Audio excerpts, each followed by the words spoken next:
একটা গ্রামে মিঠু নামে একটি কুকুর ছিল। সে গরিব থাকলেও অনেক ভদ্র একটা কুকুর ছিল। সে প্রতিদিন সকালে সাইকেল দিয়ে গ্রামের মধ্যে ঘুরে ঘুরে লোকজনের কাছে দুধ বিক্রি করত।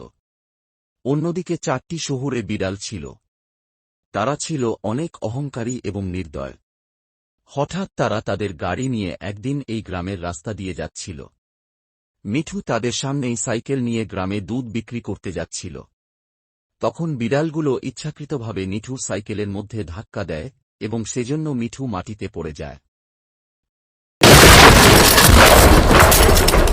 এবং তার শরীর দিয়ে রক্ত ঝরতে থাকে।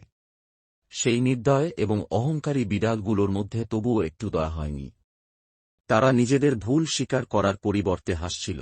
কিন্তু তারপর কি হয়েছিল সেটি দেখার আগে দয়া করে একটা লাইক আর একটা সাবস্ক্রাইব করে দাও প্লিজ ভাই, একটা সাবস্ক্রাইবই তো চাইছি, করে দিও।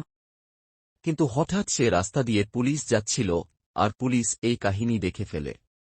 অবশেষে পুলিশ তাদেরকে তাদের অপরাধের জন্য গ্রেপ্তার করে এবং তাদেরকে জেলের ভিতরে বন্দী করে।